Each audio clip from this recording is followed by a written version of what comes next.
அப்புறம் அந்த மனோகரா படத்தில் பார்த்தீங்கன்னா, ஏற்கனவே சொல்லியிருக்கேன். தமிழ் டயலாக் பேசி முடிச்சோன்னே, அதே டயலாக்க தெலுங்குல திருப்பி பேச முடியுமான்னு அந்த டைரக்டர் கேட்டிருக்காரு. பேசுவேன் அப்படின்னு. எப்போ எடுக்கலான்னு, இப்போ கூட எடுக்கலான்னு எழுதி கொடுங்கன்னு எழுதி வச்சுட்டேன். உடனே அதே டயலாக்க தெலுங்குல பேசியிருக்காரு. இந்த மாரி அபரிதமான ஆற்றல் வந்து சிவாஜி கணேசன்ட்ட மட்டும்தான் இருந்தது. வேற எந்த நடிகர்ட்டயும் இல்ல. நான் இதெல்லாம் கேள்விப்பட்டு தான் நான் பண்ணேன். அப்புறம் அவர் கூட நடிச்சவங்க காக்கா ராதாகிருஷ்ணன் தேவர் மகன்ல வர்றார்ல, அவர் அப்ப இருந்தார் நான் எழுத ஆரம்பிக்கும்போது. ம். அவர சந்திச்சு கேட்டிருக்கேன். ம். அப்புறம் சீனிவாசன் அப்படின்னு கே.எஸ். சீனிவாசன் நெனைக்கிறேன். கர்னல்ல என்.டி. ராமராவுக்கு குரல் குடுத்திருப்பார். வாய்ஸ் குடுத்திருப்பார். அவர் உயிரோட அப்ப இருந்தாரு. 90ஸ் அப்ப அவருக்கு. அப்ப அவர வீட்ல போய் பார்த்து பேசினப்ப சொன்னார். நான் 5 வருஷம் சிவாஜிய விட சீனியர். நாடக உலகத்துல. நானும் காக்கா ராதாகிருஷ்ணனும். ஆனா எங்கள 5 வருஷமா மேடை ஏத்தல. இவர் நடிக்க வந்த 10வது நாள் மேடை ஏறிட்டாரு.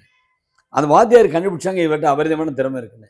அதுலேருந்து நாங்க வந்து சீனியரா இருந்தாலும், சிவாஜிய வந்து குருவா ஏத்துக்கிட்டோம். அப்படிப்பட்ட விஷயங்கள் எல்லாம் இவருக்கு சின்ன பிள்ளையிலேருந்தே இருந்திருக்கு. அதனால இவர் நடிக்கிறதுக்குன்னே ஒரு அவதாரம் எடுத்த மாரி இவர் இருந்தாரு.